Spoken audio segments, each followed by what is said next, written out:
unofficial Universal Orlando podcast is a member of the Mice Chat Podcast Network. MicePod.com. Now, discover the universe, one theme park at a time.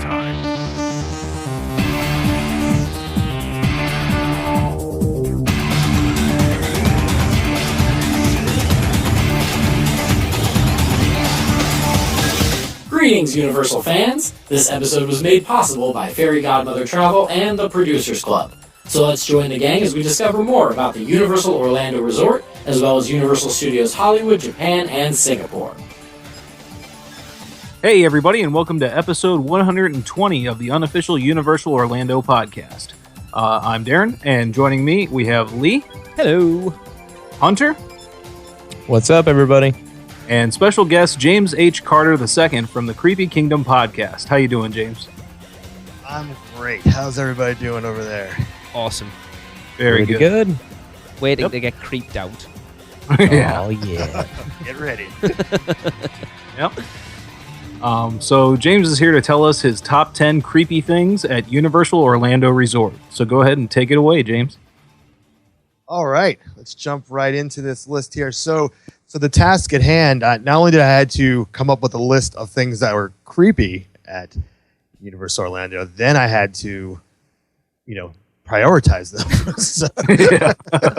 We should have took bets on what his number one was but I think I know what it should be. It'd be interesting to see what it is in the end. I'm gonna guess that you guys probably are not going to guess my number one creepy thing. If it isn't Shaggy, the character meet and greet Shaggy, I'm going to be sorely disappointed. We'll see. We will see. Before we get started, I do have an honorable mention. I call it an honorable mention because I haven't experienced it, so I can't really put it on the list. But I have to say, I'm sure it's creepy, which is, of course, Fear Factor Live. I've never seen it. Oh. It's terrifying. It is. It's terrifying that it's still there. Highly disturbing. I mean, I couldn't leave it off, but I couldn't really, in good conscience, leave it on. So I just wanted to give it an honorable mention. Yeah, they do consume a bug smoothie during the show, so there you go.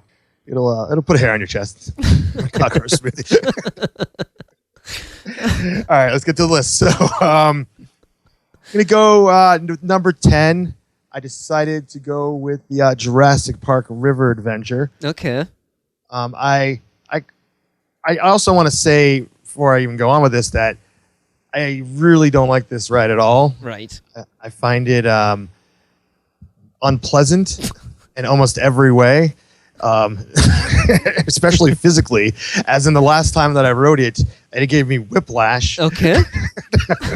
Never a good thing. No, it was the only time that I was in any physical pain my whole trip to Orlando, which I was there for a week. So I was like, that's not good. But independent of that, the one thing that did have going for it were, and forgive me for not knowing the names of dinosaurs, but the little guys that squirt you. What kind of dinosaurs are those? They're the Dilophosaurus, is that right? That is correct. Those are the ones that get Newman in the movie. Newman, I don't know his character's name, but Newman Yeah. from Seinfeld. Nedry. Yeah. Oh, Dennis Nedry, yeah. Yeah, so that part in particular I find very creepy. That is also a part of the studio tour at Universal Hollywood, which I was not prepared for either. They just come up and start squirting you. So It's a water ride. no, I meant I wasn't prepared for that to happen when I took the studio tour at the Hollywood. Okay. Yeah. A few weeks ago. Yeah, so that's part of that as well. I guess they thought, like, that's our golden ticket. We got to just squirt them with people. Both coasts. But People are expecting Jurassic Park. What should we put on there? Let's squirt them with water. Perfect. Right. Exactly. Yeah. I mean, because they have the ride at Hollywood, but on the studio tour, they threw that in there. Oh, okay. I don't know if that's in the ride at Hollywood because I refuse to go on it again. So. It's virtually... Hunter, have you ridden the one out in Hollywood? Sure have. It's a better ride, too. Because it's got 2 extra bits in it. It's got the Jeep sliding down the wall, hasn't it? And you see the T-Rex twice. Yeah, and also there's just more dinosaur audio animatronics in the attraction as well. Okay. Next time I'll go, all right. Hopefully I won't get whiplash.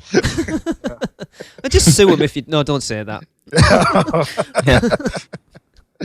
Won't say it. But I don't know. I think just those direct sprayed, especially because you know from the movie that it's kind of harmful when they spray you. I thought that was creepy enough to add to the list. Yeah. So moving on to number 9, I'm upset that Tracy isn't here to hear this. Something to say about it, but I had to put the E.T. Adventure. Oh, right, there you go. There's all bets are off because that's for me. That's number 1. That's number 1. Now, I guess as I continue too, creepy is not necessarily good or bad in my opinion, as I'm sure you might assume. Yeah. So I love this attraction. I loved it when I first wrote it, when it first opened in Universal Hollywood. And most of my time at Universal has been in Hollywood. I've only been to Orlando a few times. So I guess I should preface that. But, you were there very recently, though, weren't you? Yes, I was there a few weeks ago. But I grew up in California. So I spent, my Universal attachment is definitely Hollywood. So very cool.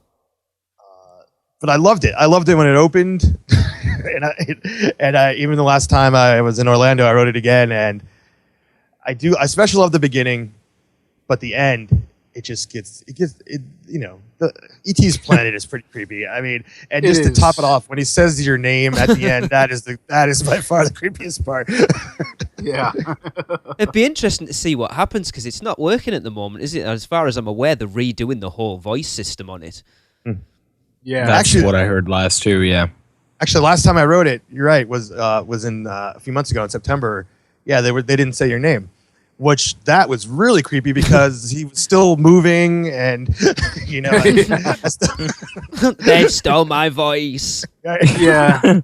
And the cars filled with creepy mannequins, I think definitely merited at the beginning of the ride too. Tracy's comment. Oh yeah, Tracy's comment's always I think there's a little weird E.T. alien with 3 boobs at one point in it, and we were just like, we rode it last year going through it. It's just like when you ride it with kids and you see it from their point of view, and you just think, what the hell is this drug-induced hallucination that I am riding through at this moment in time? Because it is just bizarre. Like you know what that means, Lee? They just they confirmed Total Recall is going to take over ET. Yeah. It's like, yeah, you have the freedom to do whatever you want with the second half of this ride. You can do whatever you want, and this is what they came up with. Baby, you make me wish I had 3 hands. Yeah, no. I don't know if I've spotted the 3-boobed alien yet. Well, there you go. There's a detail to look out for next time. Next time I will look for that. I can see it on the list already. It's like, look for the little audio animatronic rabbit. Look for the 3-boobed extraterrestrial. Yeah. We all have our scavenger hunt Easter eggs to look for. But even when you go on the queue, it's a little eerie. You really do feel like you're outside. Yeah. Yes. I'm not going to say this too loud because my girlfriend will kill me, but she is terrified of the queue for ET. Really? Yeah, she runs through it. Really? It's an eerie vibe in that queue. It really is. It's a weird forest, yeah. And then you've got like I always forget his name. The head ET guy. Botanicus. Yeah, Botanicus, and she is not a fan. Wow. So when she hears this later, I love you. I'm sorry. It's weird as well, though, when you think back to that queue, that like the biggest thing in theme parks now is everybody theming their queues out. Mm-hmm. And that's been there since that park opened, and it's probably one of the most elaborate themed queues still. Yeah, very true. I'm sorry. I don't think that queue was in the Hollywood version. I don't remember it being that. Is it still at Hollywood? No, it was replaced by Revenge of the Mummy. Oh, well, a better replacement. Yeah. I guess you don't agree with that then, Hunter. It's got its moments. I'll give it that. But I love the idea. Hey, kids, you want to ride ET? Let's run through Camp Crystal Lake first. What they should have done is left the end, like ET's planet at the end of the Revenge of the Mummy. Now, that would have been interesting. Yes. The Magi! What the... The Magi. Definitely should have went with that. But I have thoughts on Revenge of the Mummy. It's a teaser that's coming up. So we'll talk about that now. I guess we can move on to the next one here. This whole attraction isn't creepy, but there's a moment that is so creepy that it had to make the list, and that is the Hogwarts Express. When I first wrote it, all I heard about, of course, is what's out the windows, and so that's all I knew. And it's like everything's happening out the window. That's so cool. And when you start going, spoiler. Oh, this is gonna be spoilers throughout this whole episode. Sorry, but I think we've spoiled it all by now. Yeah. And then there's a whole other show element in the hallway that just blew my mind. How they did that with shadows, and that in general is kind of creepy because it really seems like people are walking right outside of your car. It doesn't really seem like Hermione is, since that sounds absolutely nothing like her. That's the real creepy. Yeah, that is attraction, definitely right? the creepy element there. Come on, Harry. Got to go. But I wanted to mention, frogs, Harry. yeah, it's a 60-year-old chain-smoking woman does Hermione. Oh, they got the Simpsons involved. Right. Yeah. Thelma and Patty and Selma, yeah. Yeah, what I'm talking about. So, no, but the Dementors is what I'm bringing this up for, Yes. because that's kind of intense, especially if you're a Harry Potter fan or if you've seen the films. That's pretty intense when it first happens on the train, and plus it's a little bait and switch as you're expecting something like that to happen out the window, just like it did in the film. So I was thoroughly impressed with that. I really enjoyed that, and I found, especially where we're trapped in this little room there and all this crazy stuff's going out there. I mean, they took care of it pretty fast. It wasn't the longest Dementor attack, but still, it was kind of creepy. So, Yeah.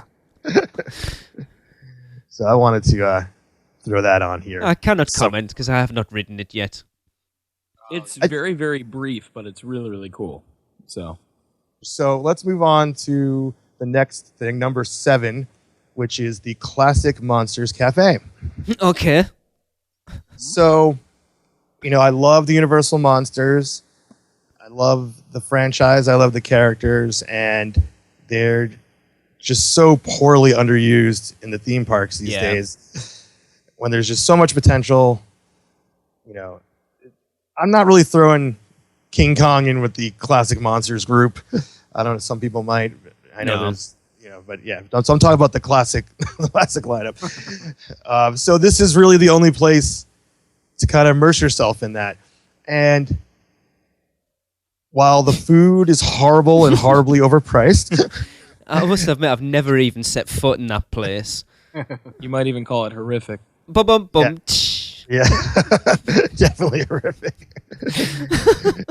Wow. No, it was. I was when I first went there. And also, I should probably preface this: my first time going to Universal Orlando was in 2013. Wow. I scoped out, as I scoped out where I wanted to go to eat, and I was like, "Oh, I definitely want to go there. That's going to be awesome." And I sat there and ate that whatever $15 crappy cheeseburger. But I loved being in there. I was like, and now next time I know, I'll just go to, Fast Food Alley and then bring my food over there and eat inside there or something like that. Oh, that's a good idea. I wonder if they'd stop you bringing food in from another theme park, from Springfield, and taking it into one of the other restaurants. I wonder if they'd stop you. Nah, I don't think so. You're You're buying gonna do it it. from the same person anyway. Yeah. But I mean, this isn't a food review here, but it's kind of hokey in there. It's not scary by any means, especially because it's lined with all these fake photographs of the classic monsters in like places throughout history. Yeah. So that's kind of cool. Yeah. I Another really creepy thing they do there is they will show clips of E.T. and other Universal films, but in different languages. Like Really? Okay. languages that the smallest percentage of park guests, like Russian. Like, like there can't be that many Russian people going in. I mean, like we have to go to Monsters Cafe. You know. So yeah, that is kind of just creepy and just a little offsetting because like when they are doing that, they're blasting it too. So it's like you're sitting there eating your food. You're surrounded by all the monster memorabilia and this is ET pumping through in Portuguese. Very creepy. I don't recall that. I guess I wasn't. You didn't get there at the right time in the cycle there. But lastly, they do have the like statue mannequins of the monsters kind of on display behind glass, almost like taxidermy. Yeah. As though they killed them and stuffed them and they're on display. I don't know what's even weird. I think outside they've got them on top of a stand thing rotating, and the Wolfman's got a slice of pizza, and I think Frankenstein's got like a burger. It's like, really? There's nothing like degrading your classic icons. It's like, hey, it's like they want to make sure that the idea is kind of scary. They want to make sure that it's fun for the kids to go in or something. You know, it's like a Chuck E. Cheese, but it's Frankenstein. But they do, of course, have Frankenstein's chair out front. Yeah. Which I obviously took a picture in there immediately, and it's become one of my favorite photographs of me as I'm rolling my eyes back. You can't even see my pupils at all. Cool. And I've used it a lot on social media. So, got to give props to them, at least for that. Maybe, if whoever's in charge of the food at Fast Food Alley and Leaky Cauldron can get in there and make some new food, it would be a pretty awesome place to eat. But, yeah. I think they might do something with it being the 25th anniversary next year. I think you might see something in there. And there was rumours for a long time that they were going to change it into a Transformers cafe. I remember that with the Energon and everything like that. Yeah. They're really missing an opportunity if they don't make a menu item and call it a steak for Dracula.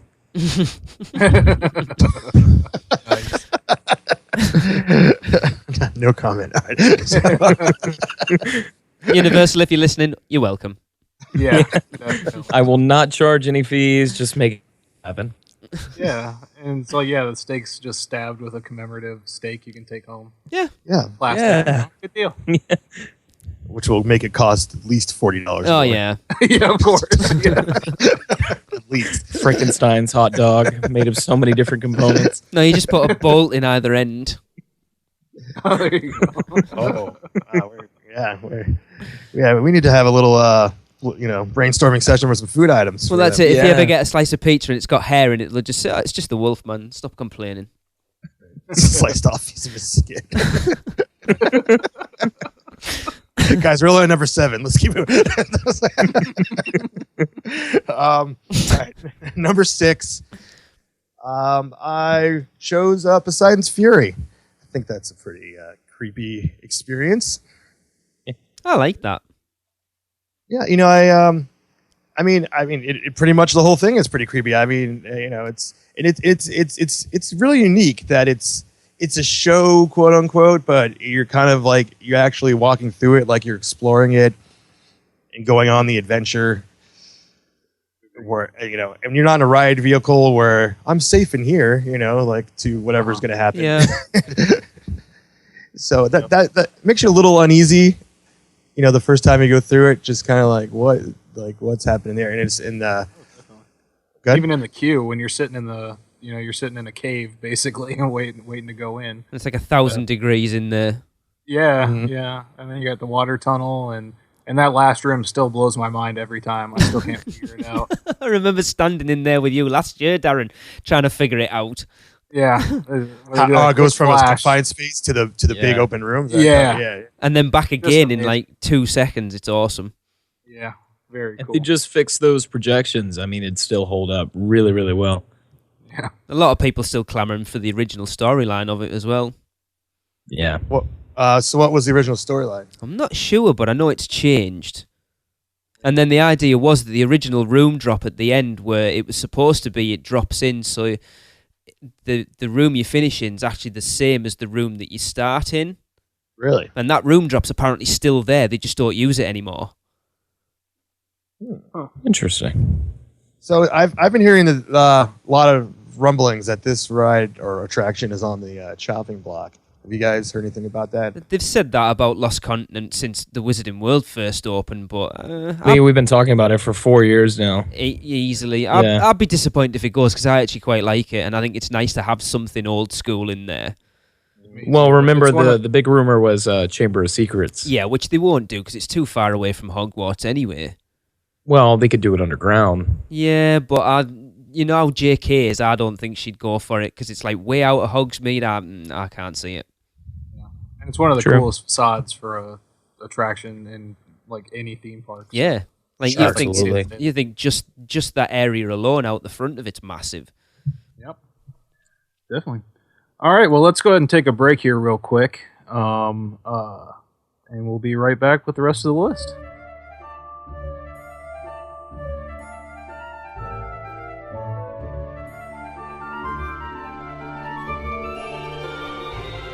Diagon Alley is open at Universal Studios Florida, and we know all you witches and wizards can't wait to visit. So let our friends at Fairy Godmother Travel deal with the muggles in resort reservations. They are Universal Parks and Resort specialists, as well as an authorised Disney vacation planner, and their service is free to you. From the new Cabana Bay Hotel to those other hotels run by a mouse, Fairy Godmother Travel can book all your Orlando area vacation needs. And make sure to let them know you heard about them because of UUOP, because every UUOP referral helps us continue to bring you the best Universal coverage. Contact them today by phone on 832 284 4002 or toll free 888 939 642539 or go to fairygodmothertravel.com. Let Fairy Godmother Travel make your next vacation magical.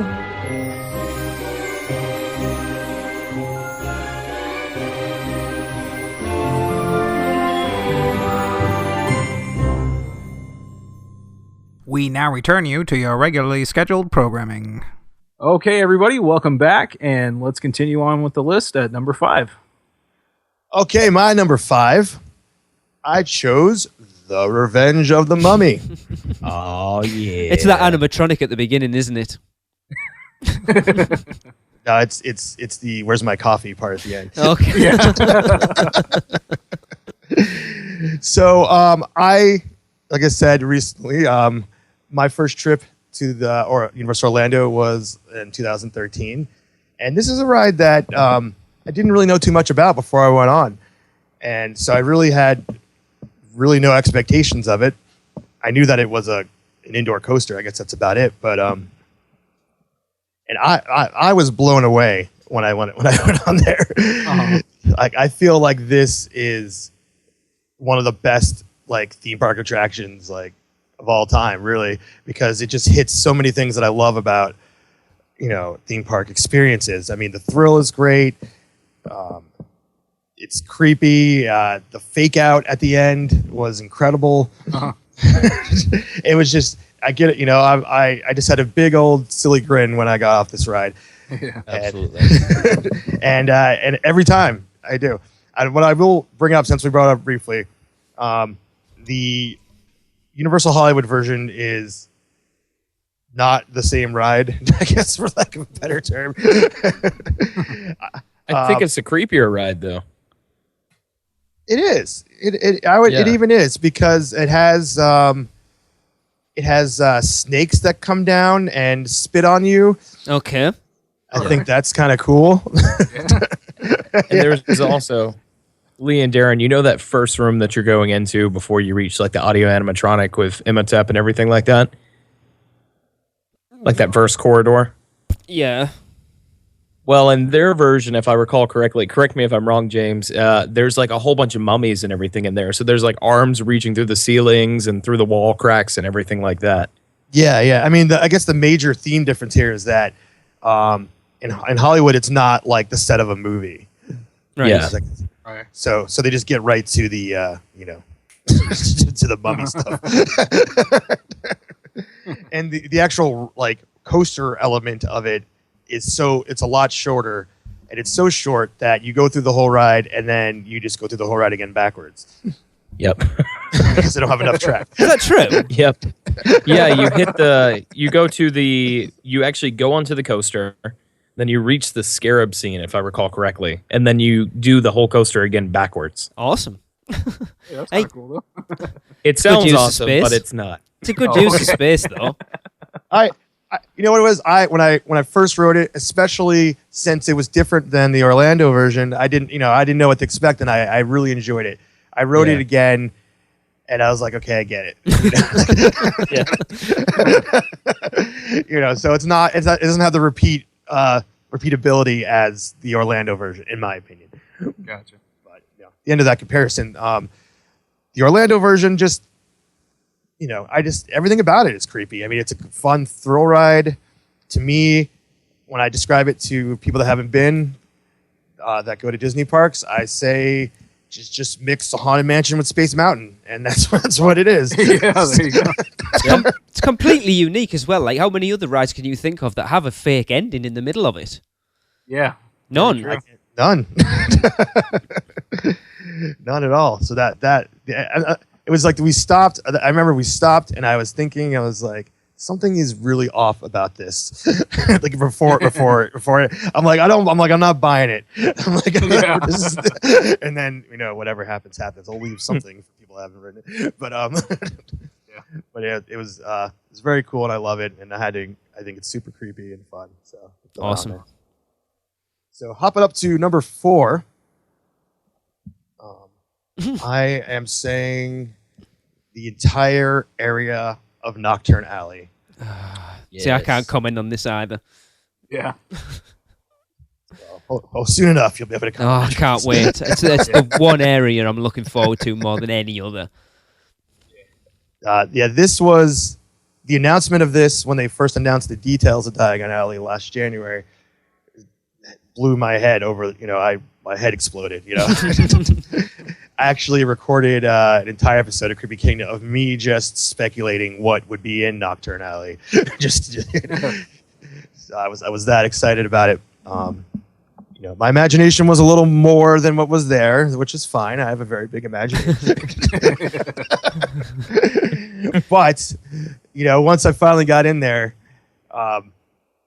what I was really hoping for, which is it's not quite like it, but it ends up being similar. I really wanted it to kind of imitate Harry's experience when he first walks out of Borgia and Burke's. Yeah. And just like all these like people are like coming up in his face, and it's just like, and I was hoping that that area would just be flooded with characters like that.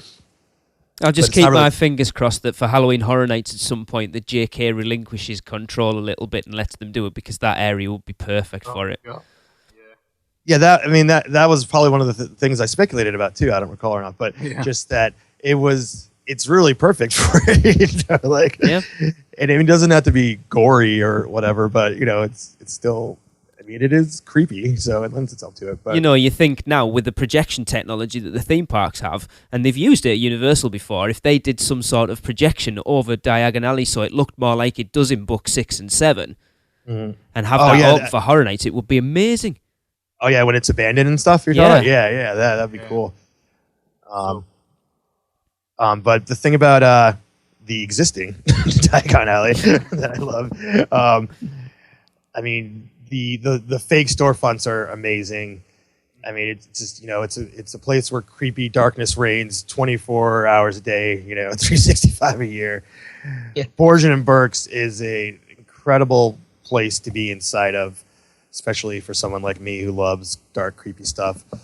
There's great things to buy in there. They have one complaint. They don't have a Bellatrix Lestrange shirt in male sizes. I remember you complaining about that on your show. I've seen it in the world, the wanted Bellatrix Lestrange shirt in male sizes. I figured if it's anywhere, it's got to be there, right? but it was not. Right, well, we'll put a call out now then. If any of our listeners have seen that Bellatrix Lestrange shirt, get in touch with us at emails podcast@uuopodcast.com, and we will pass it on to James. Yeah. Thank you. 2X.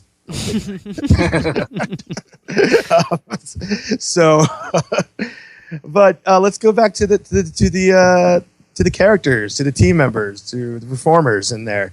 While I was in there, which I spent a lot of time in there, I was taking a lot of video and stuff, and filming, the Enchanted Wanted poster of Bellatrix Lestrange and stuff like that. And I kept noticing team members kind of giving me like the stink eye. Uh-huh. Like I shouldn't be doing it, because I know in general Universal is really against like using video cameras on the attractions. Right. So I was filming the stuff and they weren't stopping me, but they were just kind of like making their presence known, like, and it was and I was like, oh man, just character. What'd you say? They're just playing their character, right? Yeah, we didn't understand that either. Yeah, he sounded a little bit like a robot there, but I think he said something about playing. I think he said something about playing their character. Yeah, it wasn't until I left and I went home and I was thinking about it and all that stuff. I was like, wow, they were actually creeping me out. Like in reality, like we were breaking the pretend like we're in a fictional theme park. Yes, yeah. They had the animated tattoo parlor facade. And when I was sitting there looking in there, and I was looking at it for a while because it's one of the coolest like little facades I think in the whole area. Oh yeah, it is. A cast member just came up behind me and he was standing there, and I don't know for how long, but like when I finally turned around, he was like face to face with me. And wow! He's like, oh, enjoying your stay here? And I'm like, oh god, all right. It was like he got me better than a lot of the scare actors at Halloween Horror Nights did. So that's what disappointed me when we came over and did Hogsmeade for the first time. There was no one really in character in like wandering around the area, and like even in the ride and stuff, they weren't really. And they disappointed me a bit actually. Not even English accents. Most of them were American. I'm thinking. I think the only guy I found was from Carlisle, which is just up the road from us. So I stood and talked to him for a bit. All right. That's creepy. Put that on your list. Yeah. The only person working in Hogsmeade, which is supposed to be in Scotland, and yeah, there's one person that's actually from England. That's close enough that you could go work there. I wish. I would quite happily work there, trust me. But one last note, the actual team members inside of Borges and Burks I thought were incredible, because they actually pulled off the task of being creepy people that work at Borges and Burks, but being so accommodating and nice and friendly and answering the questions I had, which that's a hard thing to pull off, both those things. They were creepy, but they seemed to really care about what I was saying. It was quite a dynamic. So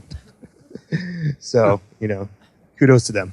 Maybe it was just those people. I don't know. But no, sir, you cannot buy that. Can I put it in a bag for you? Yeah. We're like, okay, sure. And they didn't stop. They never stopped me from taking pictures in there. I was going crazy taking pictures of all the stuff in there. So I like them for that as well. Awesome. All right, number 3, horror makeup show. Yes. This is a real rare treat, and whenever I think about like that this is here, I'm just like, this seems like something that is just going to be gone any day. Like it's just, I don't know how popular it is. It was about half full when I go inside of it. The title itself probably doesn't draw that many people in. I think that's what we talked about before. I think the fact that it's got horror in the title puts a lot of like families off, because like, oh god, horror, can't take the kids in there. Right. We took Jade in when she was 5. And she went, why is the strawberry sauce coming out of that lady's arm? Right. I was going to say, when they're that young, I feel like that it's not scary. It's like, as soon as you start, a little bit older than that, then it starts probably scary. Yeah. It is surprisingly gory. That I wasn't surprised. Wasn't expected to be as gory as it was. So I guess that's why they leave horror in the title, just to make sure. Yeah. Yeah. It's still more of a comedy show than it is a horror show. Oh, sure. Absolutely. One of my favorite memories of going in there is at some point they mention Tom Savini. And I don't know if that happens every show or not. But in case listeners don't know, he's a horror makeup artist. He's most known for Dawn of the Dead. Yeah. And he's made a lot of cameos in other films. He's most notably, in my mind, is in From Dusk Till Dawn. A sex machine. Yeah. Yep. Yeah, he's got the gun in his the belt buckle, that's a gun in his crotch. Yeah.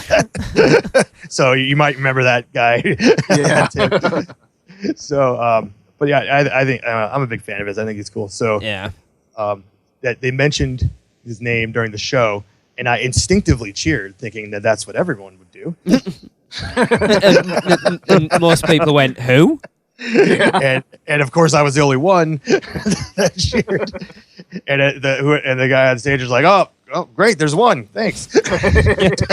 When we went to see it last year, they completely screwed it up, and the guy who was like called Mark, and the other one was called, say, Alan. He called him like the guy called Mark called the other guy Mark, and they're like, "Oh no, hang on, that's me, isn't it?"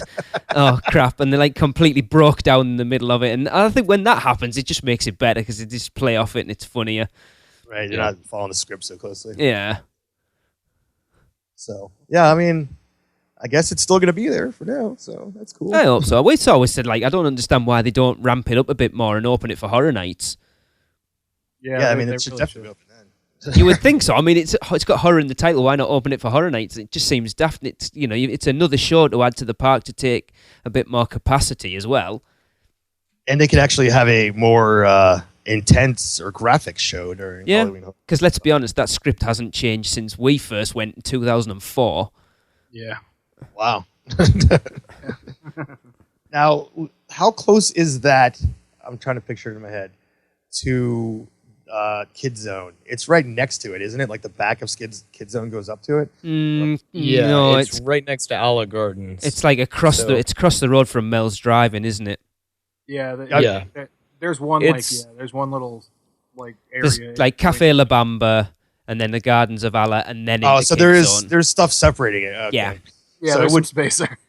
So it wouldn't be like if they redid Kid Zone, that wouldn't be a part of it or something. No. All right, so it's safe. We're okay. Because we all know, I mean, no matter what they do, obviously Kid Zone needs an update. Because little kids are not getting that excited about Woody Woodpecker. As much as I loved Woody Woodpecker when I was a kid, it's just... Does he even come on still? Dragon horror makeup show. I haven't seen it on the TV for a long time. Bringing How to Train Your Dragon into the park, that would be incredible. Somewhere they need to do that somewhere. That would be cool. Well, we speculated on last week's show that potentially Burke is on the table. Yep. That'd be cool. All right, number 2. You guys still have an idea what my number 1 is? Well, no, because you took it out at number 9, so I haven't got a clue. Still got my fingers crossed. Scooby-Doo, man. All right. Yeah, it could still be. Oh, I think I know what it is. Okay. I don't think so, but we'll see. My number 2 is Harry Potter and the Forbidden Journey. No, that was it. That was it. Close. It was almost number 1, but this number I had to do. I chose differently at the last minute. So obviously I've mentioned already. I'm a huge Harry Potter fan. Obviously, I was really excited about Nocturne Alley. So I will say before I even continue talking about this, that this attraction is my number 3 favorite attraction of all time, behind Disneyland's Pirates of the Caribbean and Disneyland's Haunted Mansion. So obviously hosting a creepy Disney podcast, putting this ride at number 3 is a real coveted spot. Yeah, definitely. Especially right up against those two, man. Yeah. Like I said before, I avoided spoilers for 3 years, and I actually got. I mean, things leaked through here and there, but overall, I got to experience this all firsthand, and that is just one of my. That will definitely go down as one of my favorite experiences in a theme park. The first time I went on that. Yeah, it's absolutely stunning. Like it is. Yeah, I'm almost at a loss of words. I was so anxious to get on, especially not knowing I was going to fit in the ride vehicles, because that was a big controversy leading up for the past few years up before it. Yeah, and yeah, I tested it before I went on, and on the outside one, and it was still a little tight, but there was no way I wasn't going on it. so I was still anxious the whole time I was in the queue, like, oh my God, is this going to kill me? Or think thin thoughts. Come on. I have that thing where like I'll on any rides where they do the harness over you, where I'll like breathe in for a second, which is the worst idea. Yeah, you have to breathe out. Yeah. So I made a point not remember to do that, but I was anxious. Let's just say that before I went on the ride. So I was already kind of like on edge, and I was just blown away. My ride picture, like I look like a little kid, like that just went in a candy store. I had like a giddy laugh. My legs were kicked up. I guess that's where you come with the spider. Yeah, I was like, oh my god, this is so awesome. And I was like, it is really intense as well, though. I know from like our two kids, the spider scene that was the bit that got them, and it did freak them out. I think, Darren, where was it when we broke down? Were you on it? Oh no, it was when we were on with Eric. It broke down, and apparently Jade was like really freaking out. Oh yeah. I think it was near the spiders at that point. She was like getting quite like unnerved by it. Yeah, it's get me every time too, though. Two of the three times I've broken down was the Whomping Willow. Like right as it's getting ready to crash down on you, it breaks down. So you on your back? Yeah, on my back, like sliding up towards the top of it. Like this is not comfortable at all. One time it was just for a couple of seconds, like really, like maybe like 30 seconds. The other time was about 6 minutes, and I felt the blood rushing to my head at that point. And I'm like, okay. Because we closed it out, didn't we? Because you were on with Raymond and we were on the other one. Oh yeah, and you and Raymond no audio glitch. And you and Raymond were casting your own spells. Yeah. What's the spell that gets the ride going again? Right. Yeah. But this ride is just, people criticize it for this fact, but I love it. It's just like everything that has ever tried to kill Harry in your face. Just relentlessly, one thing after the other. Like it is just like, it's just so incredible. I mean, I try when I talk about this, I try to take being a Harry Potter fan out of it. And that's really hard to do. You can't do it. But I still think it's enjoyable if you don't like Harry Potter, though. I mean, but the fact that I do, experiencing all these things like in your face, and the fact that there's so much practical stuff, because as we talk on and on again, going through Universal today, you deal with a lot of screens, but there's so much practical stuff there, and that it's just. And even this, and I don't have a problem with the screens in the ride because it was the only way to do what they did. And in fact, the sensation of flying and following them is incredible. I tell you what, like Darren was saying there, it broke down, the screens went off, and you don't realise how little movement of that ride vehicle there actually is when, like the bits when you're swooping across the lake and stuff. You don't realise how little movement there actually is. Oh, really? Wow. And it's those screens really do make a big difference, because you think it's kind of like Spider-Man and the bit where you get shot by the anti-gravity cannon and you're being hoisted up. I've done that without those screens on, and you realise again how very little movement it is and how easily your brain's fooled. Yeah. Oh, I love that. It's so cool. I think that is a more believable sensation of flying than soaring, at Epcot. Yeah, well, it's more intimate. Crap. They're touching it up. No, it's crap. You can smell oranges. Yeah, all the time, from the minute you get on it till the minute you get off it. True. No, it smells of oranges in here. But going back onto Forbidden Journey, I think you look at it as well. I think, like everyone sort of said, Gringotts isn't as good as they expected it to be. And I don't think that's necessarily because it's bad. I think it's because Forbidden Journey's that good that people were expecting something to be better. And because it's not, it seems way worse. Oh, that definitely set a standard. That's hard. Because it's unlike anything before it. Yeah. So it's like, especially not, me not knowing a lot of what was going on there, I was really allowed to be immersed in what was happening instead of being like, I'm on a ride. Yeah. Here comes the drop. I was actually, I was immersed in what was happening. You've got that whole queue as well that slowly immerses you more and more in that storyline as well. So when you get on the ride, you've been immersed in it for 2 or 3 hours, depending on how long you've queued. Right, I didn't wait that long. But yeah, no, you're definitely in it. Well, not wanting to brag, but I got walked to the front of the line by the Hogwarts Express conductor on my first ride, so there you go. Ooh. Well, I have been a long time UUOP listener, and I know what to do. And as soon as it opens, I know where to go. So, of course, that was the first attraction that I went on that day. And so my wait wasn't that long. And then, of course, I went right over to Spider-Man and then came back to Hogsmeade. So I knew how to do it. And I knew where to get my butterbeer. So. Good that it works. Cool. My girlfriend at the time was very impressed about the butter going into the Hogshead to get the butterbeer because there was a long line. She's like, I want to get them. I'm like, nah, let's go over here. There's never a queue in the Hogshead. Never. She's like, how did you know to get it in here? Like, all those podcasts you make fun of me for listening to? Well, they paid off for you this time.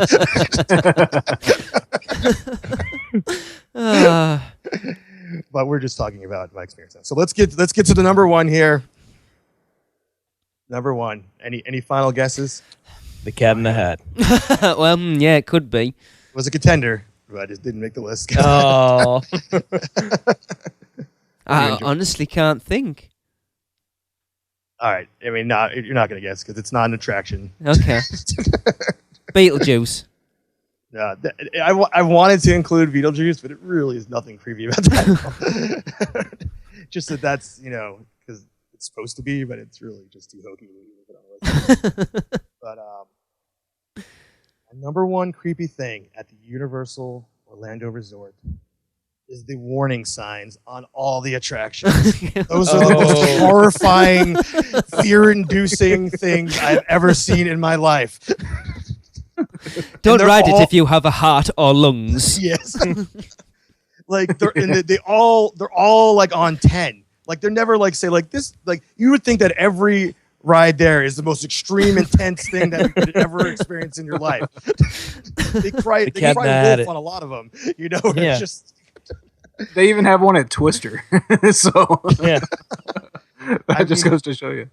I mean, in the Forbidden Journey one, I have it up. It's so good because the fear of heights, fear of spiders, intense, close spaces, dizziness, strobe lights, recent surgery. I'm just like, oh my god. Yeah.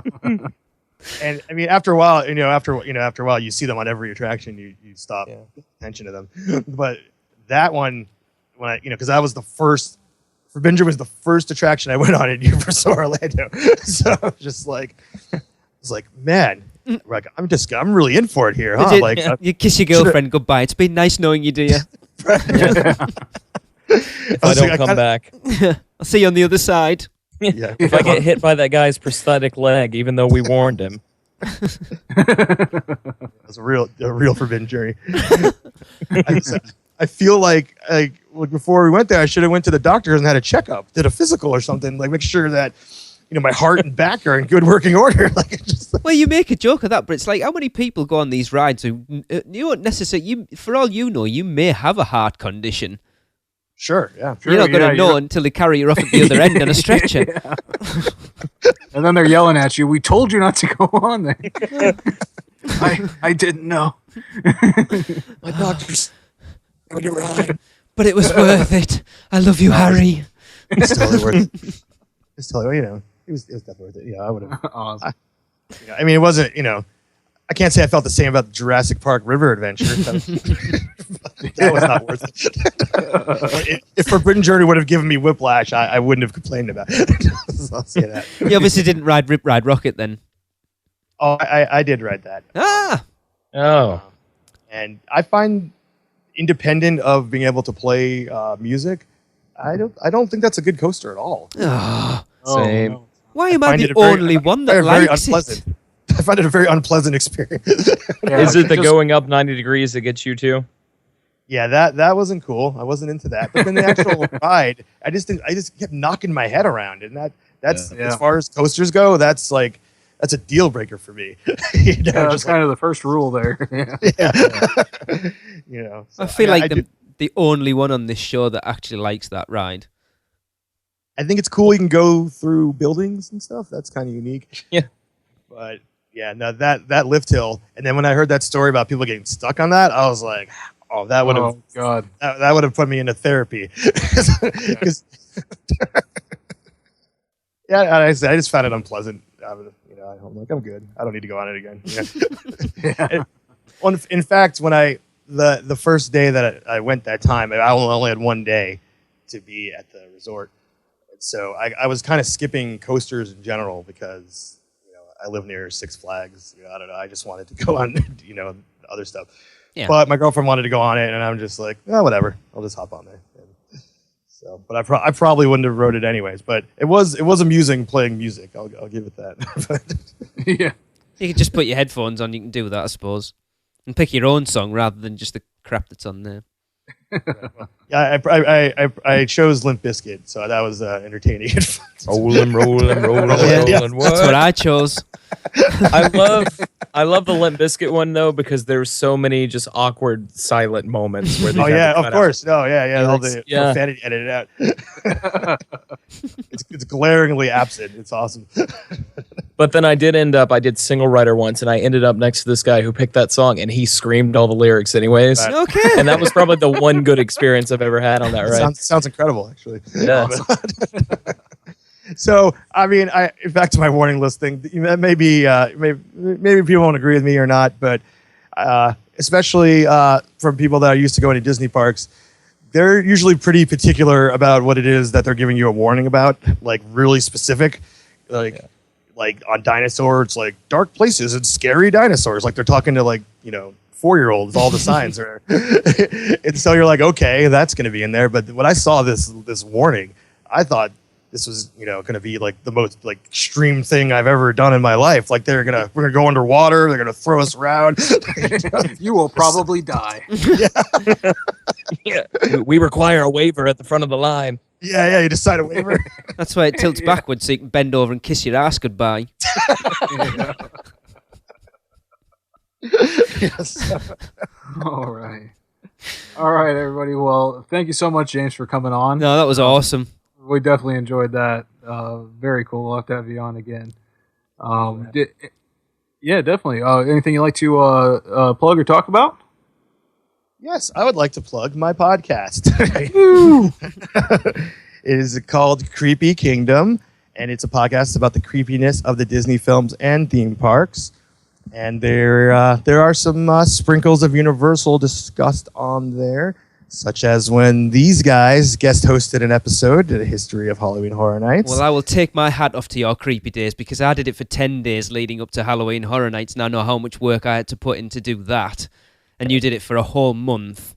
Yeah, just to be clear to people that don't know, in October we released an episode every day leading up to Halloween, and it was really one of the content was amazing. It was an amazing experience to collaborate with other podcasts and stuff like that, but the producing it drove me into insanity. So I'm not sure we'll be doing that again next year. that really pushed me over the edge, guys. I was really excited when November 1st came. But oh, it was awesome. I was glad. It was good to be a part of it. We really enjoyed it. It was cool. It was, and I'm so glad you guys did because I haven't listened to your podcast for years, and it was like I got my own special podcast, just for me, but it was for my listeners too. and it was like a perfect Hunter classic in there when he said, I actually feel like, what was it? And he got slight anticipation, not anticipation, what was it? He was getting nervous riding Seven Dwarfs of Mine Train. And we're like, what? Oh, yeah. Yeah. Yeah, I gave you guys a little bit of opportunity to talk about Disney without, feeling bad about it, because you guys always feel bad about it. I have to cry myself to sleep every night and take a hot shower. Like, we're not supposed to talk about Disney. That sounds like exactly how we do it. Right. Yeah. Honey, you're talking about Disney again. As long as it's in a negative light, that's fine. Yeah. Well, I'd like to, commend your bravery for bringing a Disney podcaster on your show. Oh, yeah. No, we've had a few. It's cool. I know. I mean, that's actually how I discovered your show when you had Leonard Kinsey on. Okay. I've That was listened a while since then. ago. That's how long I've been listening. So Yeah, awesome. That was a long time ago. when you were the 100%, Yeah. Now we're just 50%. that is 50%. A little officialness going on. Cool. But anyways, thank you very much. It was awesome. Love to come back and talk about Universal anytime. Cool. Definitely. And thank you. And for Lee, Hunter, and James, I'm Darren, and this has been the unofficial Universal Orlando podcast. Well, that wraps up another unofficial Universal Orlando podcast. Be sure to follow us on Facebook, Twitter, Instagram, Pinterest, and YouTube. Just search the word UUO Podcast. We'd love to hear from you, so if you've seen something hilarious in the parks, let us know for our Funny Schmidt segment. And if you've had a great experience with a team member, we want to hear about that too. So to get in touch with us, email us at podcast@uuopodcast.com or record us a message at speakpipe.com/UUOpodcast. Please subscribe to us on iTunes and rate and review the show. That would be amazing. Not an Apple user? No problem. You can find us on Stitcher, at uuopodcast.libsyn.com, as well as many other podcast apps. And don't forget to check out our sponsors, Fairy Godmother Travel, for all your Universal vacation needs. Head over to our partner site, micechat.com, for even more theme park news, and check out micepod.com. So until next time, be adventurous. This has been a MicePod.com presentation. Mice Chat.